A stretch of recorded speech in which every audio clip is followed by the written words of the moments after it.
My mom went in for some hernia surgery and wasn't able to get her surgery done because her blood work came back abnormal. So she just called me and I went to pick her up. And then over the course of a couple of weeks, she was getting really, really weak. And I got a call when I was at a conference saying that she was at the emergency room. And so from this moment in time when we thought, it's no big deal, we'll just get her home from this getting kicked out from surgery, we found out that her hemoglobin was down at 70, which is going down into very dangerous or organ failure zones. And we still didn't know what it was. And so at Toronto East General, they sent us home. She got a blood transfusion and we had a follow-up appointment. And when we came back, a couple days later for that follow-up appointment, a doctor came barreling in the room saying, "You've got acute myeloid leukemia." So she went into Princess Margaret. It took a while for her to get a bed. And I remembered calling her oncologist and saying, "My mother is 71 going on 120. She's basically gonna die if you don't get her in here right away." And you can just see every single day things getting worse. So they got her in, they started the treatment, and I pretty much lived at Princess Margaret for over a month and saw, every time one thing gets better, something gets worse.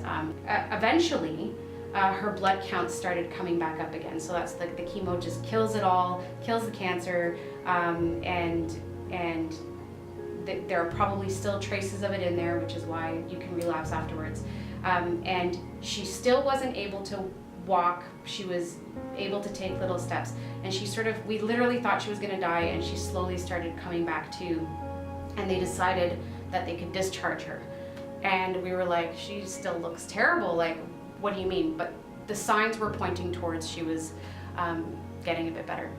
And finally we made it home, but she had like 10 million medications she had to take. She still had these consolidation treatments to have. I had to have a baby in between, and she had to live at my house because she couldn't live by herself. And that was sort of our existence as a family for a long time.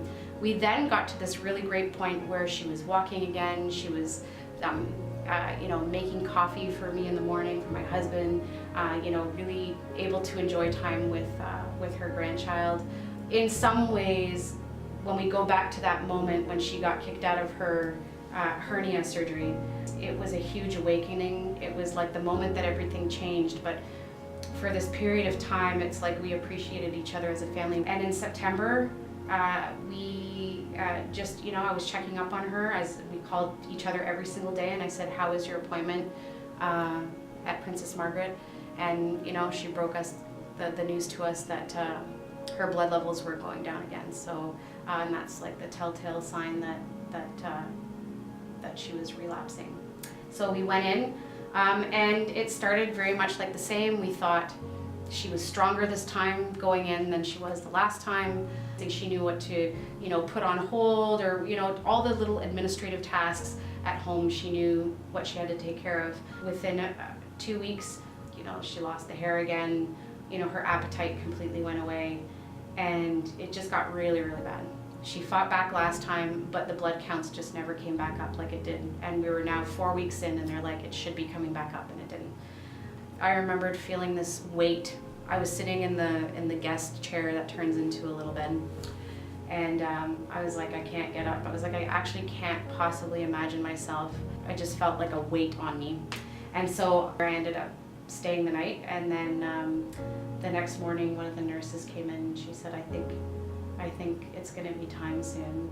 And so I just sat next to her, and she was in a coma at this point, and so I was just chatting with her and just chatting through and just saying, it's okay to go, Eric and Barry will be here soon, don't worry, and we're just so happy we've had this time together and everything's great. And so I was just trying to I had no idea, like there's no direction on what you do, you just sort of, I've got the gift of gab, so there we go. I used my gift of gab to work through, and then all of a sudden I just heard this like, and it was just like as if her spirit just left. And it was weird because I was so afraid of death, and this moment was actually quite peaceful. It was on December 21st, so winter solstice.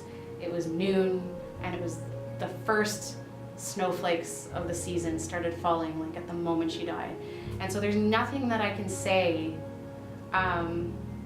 about that moment or experience in terms of death that wasn't beautiful in that moment.